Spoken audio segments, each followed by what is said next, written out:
Good afternoon, everyone. This is Table Talk with Brianna Habib. Joe Zabricki, good afternoon. And we're here today to talk about... We're talking about voice today, the different aspects of voice. We have our inner voice, and then we have the voice that we use to engage in our community, to participate in the different relationships that we have in our lives. Wonderful. Yeah, and it's very important. Well, it is, and I think you brought up a point as we were before the episode started, or maybe there's some bloopers out there too, but about the emotions involved in voice. Yes. Yeah. So, if you can give me a little bit more about the aspect of the emotions for voice, is it the not necessarily fear, apprehension? It's more of like a barrier, I would say. Barrier. Yeah, I wouldn't call it a fear. It's more of it's a type of barrier to overcome with communication and voice. I feel specifically with the emotional piece, everybody says, communication is key. And I agree with that. I absolutely 100% agree with that. But also on the other end, when someone's communicating to you, the recipient has to have understanding.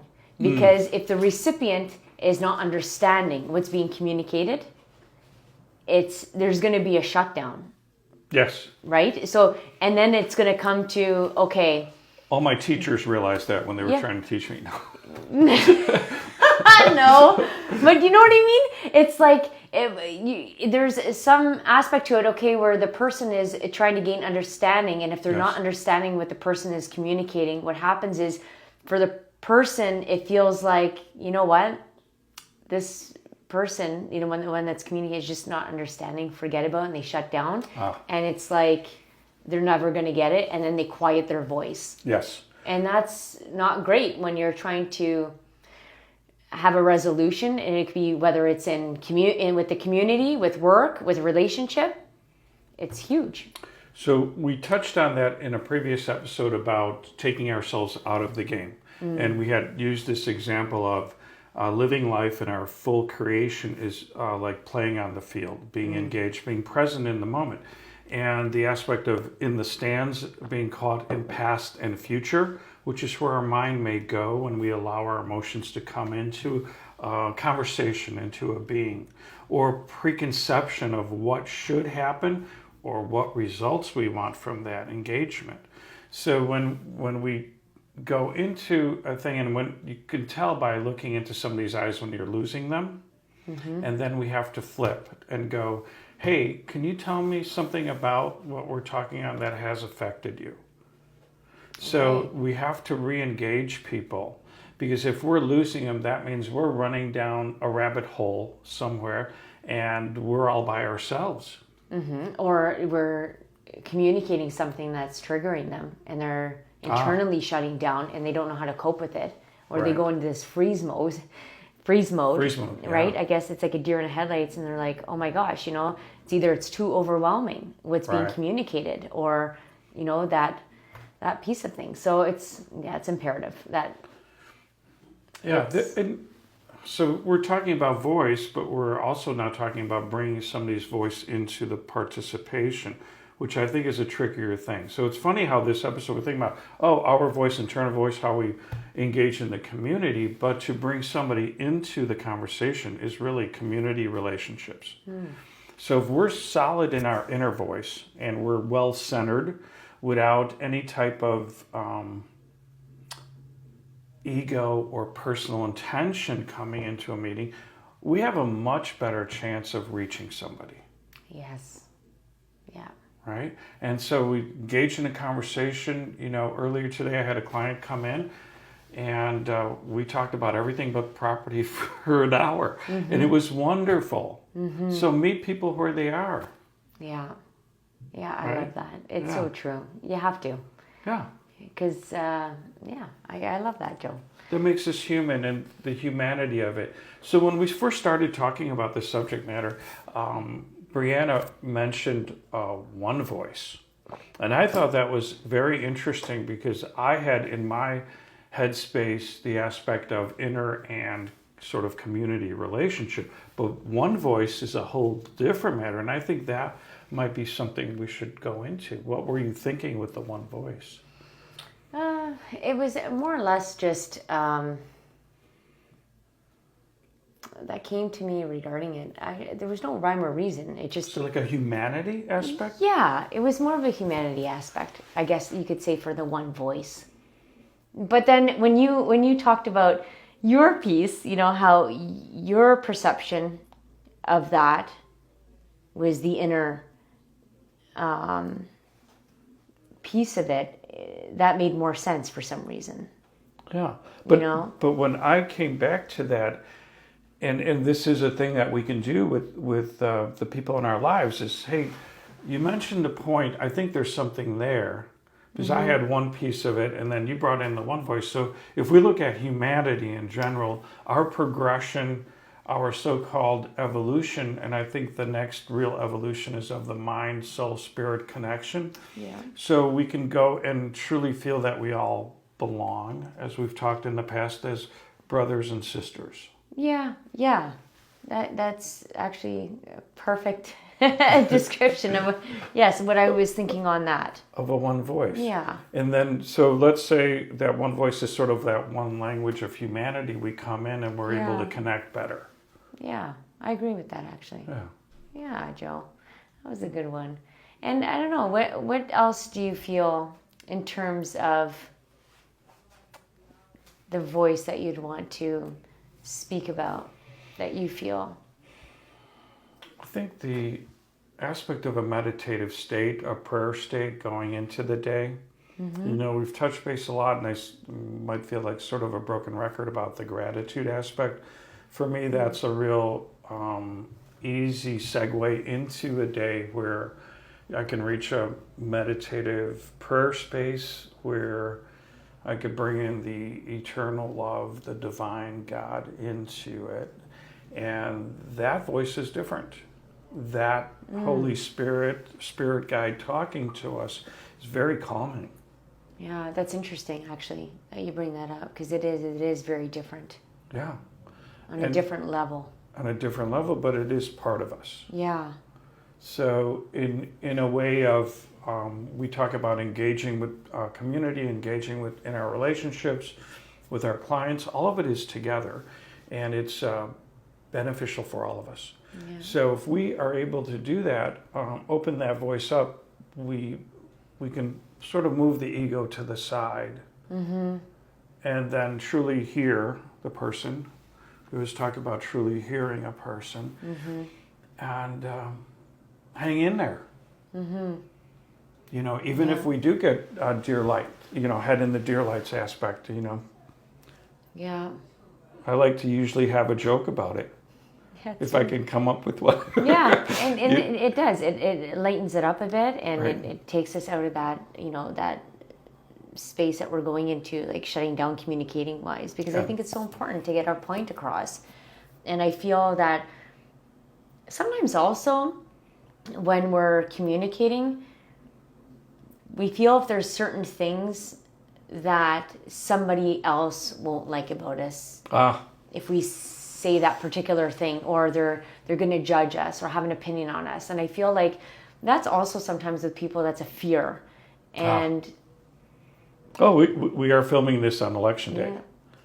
Yes. And so, of course, on election day, there's been a fear to even broach the subject of, hey, where are you coming from on this or that? And if we come with it without willing to hear each other, is a wonderful place to be. And I think that has part of it as well. Yeah, and you got to overcome that fear. You shouldn't have that fear where you have to suppress what you're trying to say. It's freedom of speech, and you should be able and allowed to speak what's on your mind and to get your point across without being pointing the finger or judged or having someone's have an opinion about you. It's okay.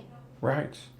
And if it does happen, if that does happen, we can use that sort of open space to allow that person to talk. We run into this in our industry as well, where a client comes in and they are really fixated on something about previous experiences that did not go well. And they want to voice that, and it's very important to hear them. So their voice is coming out, and then how can we help manage that into a pathway of solution? Correct, and making it better. Making it better. Making it better for that person. Absolutely. But if we don't have that mindset or even that space to hold that for them to speak their mind in any, and again, it goes across community, relationships, Yes. all throughout life, period. Then you're missing that piece to possibly grow or, to help. Well, I'll throw a curveball into this. Let's say you have somebody that comes into that engagement and there isn't a mutual respect. Oh, okay. See, so I'm throwing something else out here. Okay. So we're not sort of giving ourselves to an abusive exchange. So we can hold our ground. That is a way of expressing voice. And if we can get into a calm manner, well, maybe we're just not personally aligned at this moment to work on something together or to be engaged in a conversation, but to hold yourself accountable for yourself to say, hey, that's we gotta have to have mutual respect for a conversation. And if not, I think this is just not going to work at this time. It's not the right time for us. I like that because it does leave the door to possibly be opened again. Yes. A lot of people come into relationships, and I hear this a lot. Never talk to them again. Yeah. Yes. It's so final. Yeah. It is so final, and I don't agree with it because depending on the situation, it's okay sometimes to create that space and take that space and then come back to it eventually, because it's okay to give second chances. I agree. Not everyone,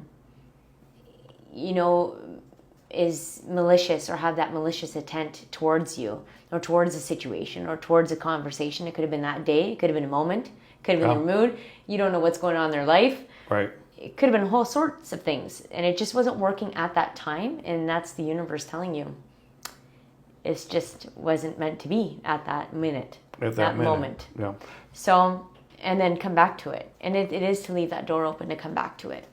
If it is... if it's meant to be. If it's positive for you. So we have that because there are certain personalities out there. There's a triad of personalities that engage in the aspect of manipulation. Yes. Okay, and that's just the way that personality is wired. So they'll be almost like a different kind of language or person from the way we interact and the language we use. So it could be a narcissist. I was just going to say that, Joe. It took me all that time to remember that word. And just keep going. I was waiting for you to say it because I was getting, and particularly in relationships. Yes. And it's not even actually, people don't even realize, but there's narcissism and gaslighting. And yes, that could really affect the human being you're doing it towards, especially if it's a partner. Well, it could be a professional because that's just their personality. So if you do have that kind of person in your life, the gauge is your feelings. Right. And if you feel less than, or you really feel guilty about something, and somebody's shifting something around that is not right towards you as a feeling of guilt, got to take a step back. Yeah.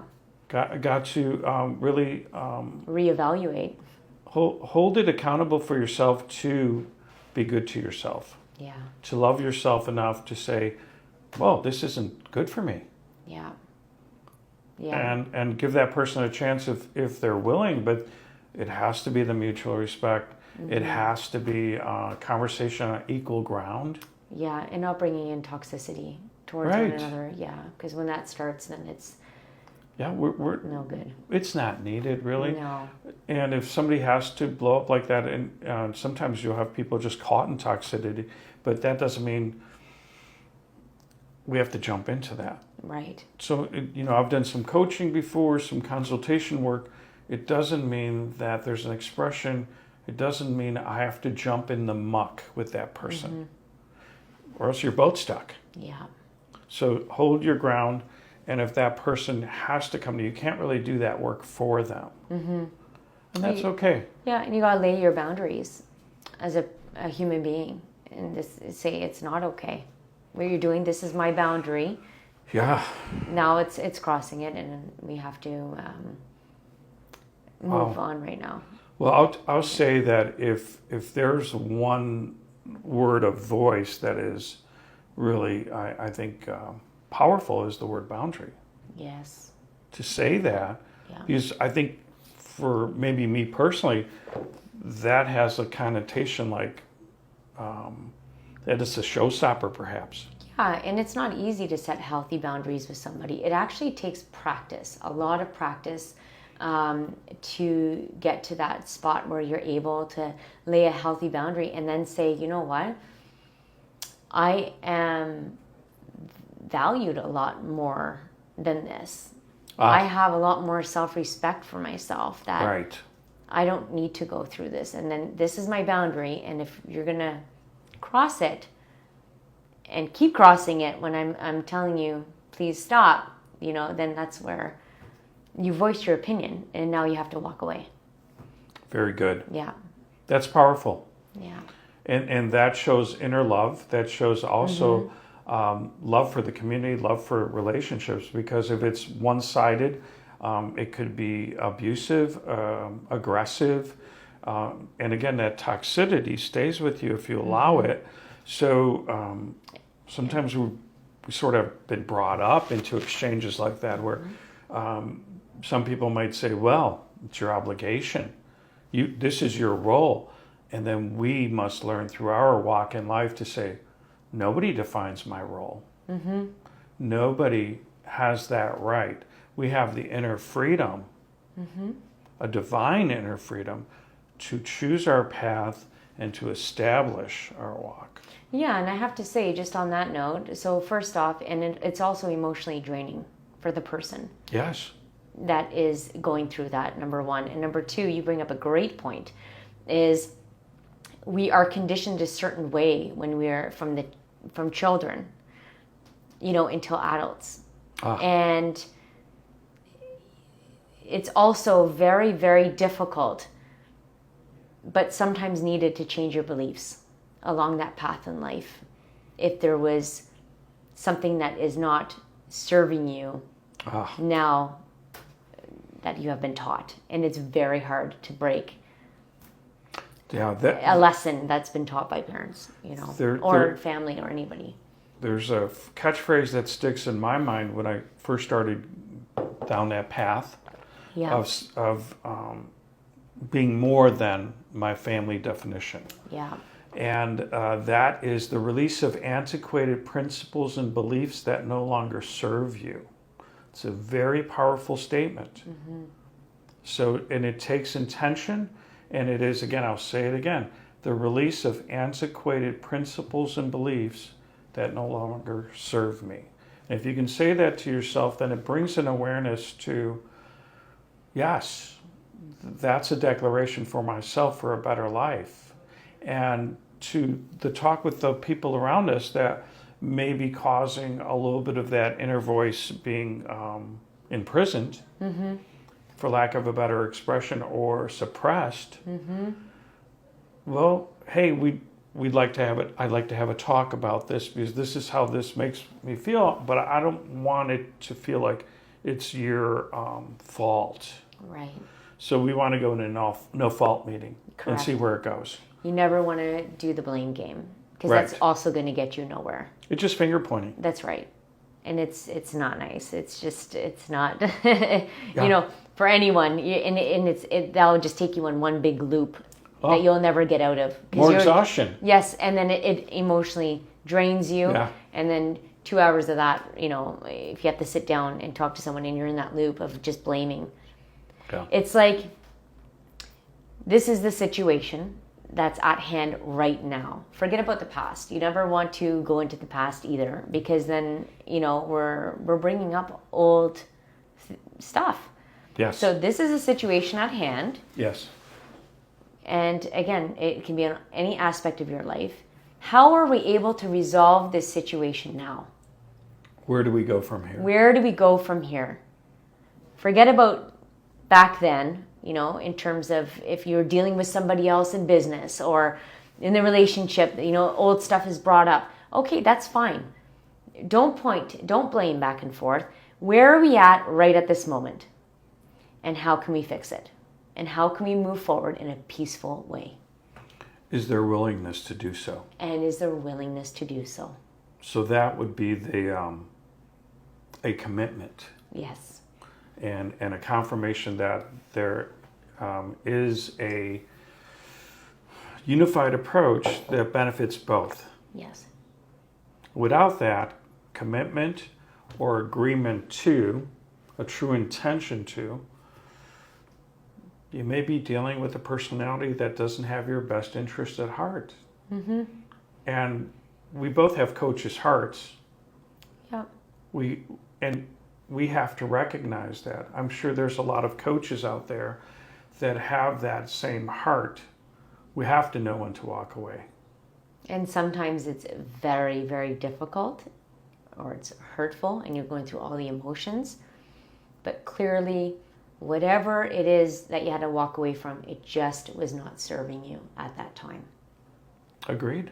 And you have to, and one door closes, my mom used to say another one opens. And it's okay. It served you for that time if you can't be on the same page.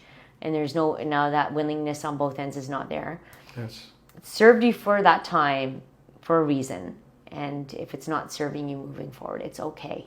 Yeah. Life will go on. You're going to go through all the feels. Yep. But you got to really look inward and go through it. And then you have to keep walking forward. And that can be with clients. And again, relationship, working with someone in the community. Well, Yeah. I've used this before, and it was really bold, but I did it. It was a family, of course, thing. And I said, hey, I'm no longer that person, that title. Yeah. So I'm no longer your brother. Mm-hmm. And I want to start that relationship from scratch. And that means we both have to earn that relationship instead of the obligations of all the myriad of rules and button pushing and the parental boundaries that were set for us, not through our decisions or our negotiations. We couldn't negotiate anything. That's right. So now we start all over again. And it works if they're willing. And again, if they're not, no. That's right. It will just be a sort of a, hey. Yeah. And there's nothing wrong with that. No. But it will just be surface level. Yes. And then you just move on. Yeah. And that's okay. And that is just okay. It's That might okay. be the title of, and that's just okay. And that is just okay. But from my end, I think that's everything on my end for today. Do you have anything else to add, Joe, for the table talk today? I think we've really covered something that is difficult. Yeah, it is. And it takes some vulnerability to talk about things like that because, usually we want to say, hey, everything's peachy keen, everything's okay. But we do have to deal with those things and set them sort of right if we can. Because our inner voice inside is telling us to. So. And we have to listen to it. Yes. And not everything is roses. It doesn't smell like roses. And we just gotta, we definitely gotta listen to our inner voice. It's super important. And but on that note, it's election day, folks. Get out there and vote. Use your voice. Use your voice. And I hope you all have a wonderful day. And thank you so much for joining Table Talk with us today. Thank you. Happy Table Talk. Bye-bye.